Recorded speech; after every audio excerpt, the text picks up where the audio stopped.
शरीर में उत्थान और पतन दोनों का मार्ग है, बर्बादी और आबादी, दुर्दशा और उच्चतम दशा, दोनों का रास्ता इस शरीर के अंदर है। ये 9 द्वार जो है ये दुर्दशाग्रस्त करने का ही जगह है, जिसको गुरु महाराज के शब्दों में तन नव द्वार हो रामा, अति ही मलिन हो ठामा, त्यागी चढ़ो 10वें द्वारे।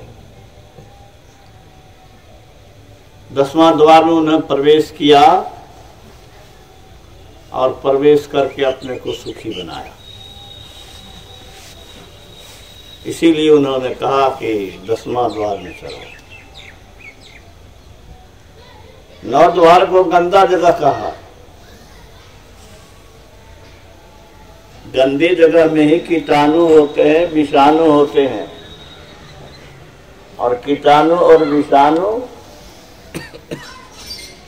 ही बीमारी का जड़ है, और बीमारी कष्ट का जड़ है। अब कष्ट में कौन छटपटाया नहीं है कहिए? तो हम लोग के छटपटाहट का कारण ये 9 द्वार ही है। हम लोग का हाल मछुआरिन जैसा है। क्या है मछुआरिन की बात भाई? तो मछली बेचती थी, वो हस्बैंड को पकड़ता था, जमा करता था, जाके बेचती थी। एक दिन बेच करके आ रही थी तो तूफान आ गया, शरण लेने के साधु के कुटिया में पहुंच गई। तो साधु के कुटिया में पहुंच गई तो वहां फूल पत्ती वगैरह था, सुगंध था। अब इसको नींदें नहीं आ रही। महात्मा ने देखा, कहा कि अभी 1 बज रही है रात, अभी तक तुम जगी हुई हो, सोती काहे नहीं हो, इधर उधर घूमती फिरती है? कहा नींदें नहीं आ रही है। अरे तुमको मछली के गंध के चाहिए, तुम टोकरी जो वहां रखे हो ना अपने नाक के नजदीक रख लो, तो फिर तुमको नींद आ जाएगी। तो हम लोग का हालत वही है। ये 9 द्वार हम लोग को छूटिए नहीं रहा है, इसको छोड़ना नहीं चाह रहे हैं। कान में चाहिए, जिह्वा को चाहिए, आंख को चाहिए, शरीर को चाहिए, उसी से जिससे दुर्दशा होगी। इसीलिए कहा कि मछुआरिन की तरह हम लोग कहा। ये तो सत्संग है कि बुद्धि विवेक जगी है, जो 10वां द्वार में घुसने के लिए कोशिश कर रहे हैं। गंदे जगह में रह करके कोई बीमारी से बचे संभव नहीं। तो सैनिटाइजर की क्या रहता था भाई? सैनिटाइजर कोविड के समय में गंदे जगह दुर्दशा भोगे हैं। युग युगान चनु खानी में भ्रमी भ्रमी दुख भोगी, पायो पुनि अजू नहीं रहूं इन्नते दूरी। ये खाली गाना नहीं है, रोज धीरज से प्रार्थना परमात्मा से करना है कि हे गुरु अपनी वो हमारे वह हाल है, भोग लिए या भोगे के लिए वही में मन लागल है, तो ही छोड़ा सके। निज बल कछु नहीं है, यही बने कुमार। 10वां द्वार में घुसने के लिए जो प्रयास भी नहीं करता है, पूरा परिश्रम नहीं करता है, तो मैं समझता हूं कि उस सत्संग का रंग उसको अभी नहीं लगा है। आप घंटों नहीं बैठना चाहते हैं, उस 10वां द्वार में घुसने के लिए कोशिशें नहीं कर रहे हैं, इसका मतलब आप उसको रूटीन वर्क के तरह औपचारिकता का निर्वाह कुछ देर जाकर बैठ कर लेते हैं। ये तो हृदय में अगर बैठ जाए कि यहाँ पर घुसे बिना मेरा कल्याण नहीं है, तो आप जोर लगाइएगा ना भाई। किसान जो है धूप में देह को जलाता है, बरसात में पैर को सड़ाता है, जाड़े में ठिठुराता है, उसको ये दृढ़ विश्वास है कि अगर फसल नहीं उपजेगा तो खाएंगे क्या। अपने भूखमरी से बचने के लिए, परिवार को ठीक ढंग से खिलाने पिलाने बढ़ाने के लिए वह हर तरह का कष्ट सहता है। कैसा कष्ट सह लिए कहूँ तक 10वां द्वार में घुसे लग कैसा कष्ट सह लिए, क्या घंटा कष्ट सह लिए। हम लोग तो लापरवाह हैं, नगरिया बाबरी।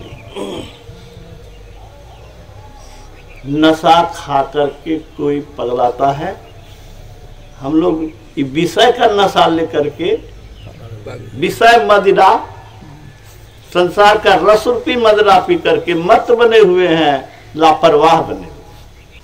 इसीलिए भगवान राम के शब्द को गोस्वामी तुलसीदास जी ने लिखा, नर तन पाई विषय मन देही, पलटी सुधाते 60 विषले ही।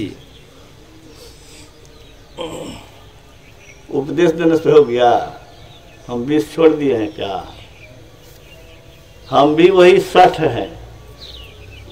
कहने के लिए कह देते हैं तो कह देता हूँ, सुना देता हूँ जो जचता है, लेकिन वही 60 में हूँ। एक अंतर है 60 में और हम में। क्या?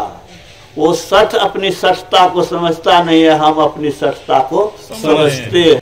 यही तो एक अंतर। इससे कोशिश कर रहे हैं कि कैसे हम उभरें। जितनी कोशिश कर रहे हैं समझिए उतनी ही बुद्धि आपकी जागृत हुई है सत्संग से, नहीं तो समझिए जागृत नहीं। हम लोग चाहते हैं कि विकार नहीं मन में आवे, मन में गंदे विचार ना आवे, विकार नहीं आवे, लेकिन आ जाता। तो गुरु महाराज ने कहा पहले ही कोई बिल्कुल शुद्ध नहीं हो जाता, पहले विचार से रोको। विचार से रोकते हैं हम लोग, लेकिन माया का झपट्टा आता है, लोग गिर जाते हैं। बड़े बड़े महारथी को गिरते हुए अब कितने जेल नहीं गए हैं, लेकिन छिपा हुआ रत्न है। हाँ। छिपा हुआ रत्न है, कितने का पाप ढका हुआ है, लेकिन कभी नहीं है। तो गुरु महाराज कहते हैं कि विचार से, बुद्धि से जो रोकना चाहता है ना, उसमें माया का जब झपट्टा आता है तो गिर जाता है। इस गिरावट से बचने का एकमात्र उपाय है कि साधन अधिक करें। जब तक 10वां द्वार में घुसोगे नहीं, तब तक गिरने का चांस बना ही रहेगा। ब्रह्म पीयूष मधुर शीतल जो पे मन रस पावे, तो कत मृग जल रूप विषय कारण निशिवासर धावे। जब ब्रह्म ज्योति और ब्रह्म नाद का रस मिलने लगेगा तो दुनिया का रस फीका पड़ जाएगा, तब फिर ये मन नहीं गिरेगा। बिल्कुल शुद्ध होने के लिए वह रस, अंदर का रस पाना बहुत जरूरी है।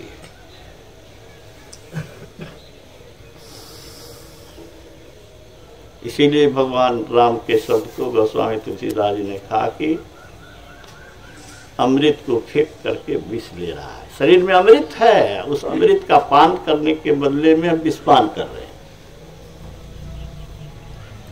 क्रेन होता है ना भाई, क्रेन का नाम सुने होंगे, और हमको लगता है 30 बरस पहले यहाँ पर मानिकपुर आगे में ट्रेन जो नीचे गिर गया था पटरी से, तो क्रेने से उसको उठा कर दिया। तो क्रेन ही रेलगाड़ी के डब्बे को पटरी पर ला सकता है। तो हम लोगों को पटरी पर लाने वाला कौन होगा? गुरु महाराज। आध्यात्मिक शक्ति संपन्न गुरुदेव ही होंगे। वही वो क्रेन है जो हम लोगों को ये माया के कीचड़ से उठा करके वो उस 10वां द्वार में प्रवेश करा सकते हैं। करणधार सदगुरु दुर्लभ सार सुलभ। आध्यात्मिक शक्ति जिन्होंने प्राप्त कर ली है वही दूसरी की आत्मा को, दूसरी की सूरत को, जीवात्मा को 10वां द्वार में उठा के रख सकता है। क्रेन अगर कमजोर हो, टूटे फूटे हो, तो वो कहां से काम करेगा? तो गुरु चाहिए, सदगुरु चाहिए। शरीर रूपी नाव मिल गया, गुरु मल्लाह क्रेन रूप में है, उनके आदेश में कटौती न हो, लापरवाही न हो, बड़ी आवश्यकता है इस बात। अगर ऐसा नहीं करते हैं तो फिर तो 84 में जाने के लिए तैयार रहिए। 184 भरम के पर अटके आए, आपकी पास आना पड़े तो फिर 84 जाए। 84 में नहीं भी जाइए तो लाखों जन्म तक दुख भोगते रहिए।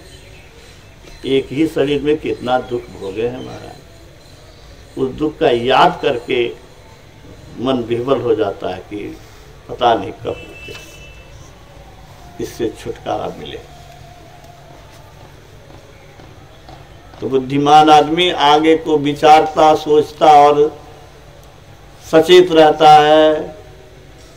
वह डरता है भविष्य की भयंकरता, भयानकता को की कल्पना से।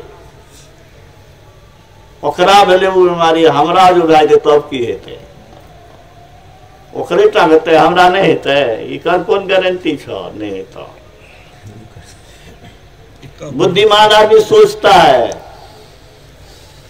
मोटी बुद्धि वाले को कोई बात नहीं, भैंस रोड पर जा रहा है, पो पो करो, ट्रक बगल से जाओ, हम हिलेंगे नहीं।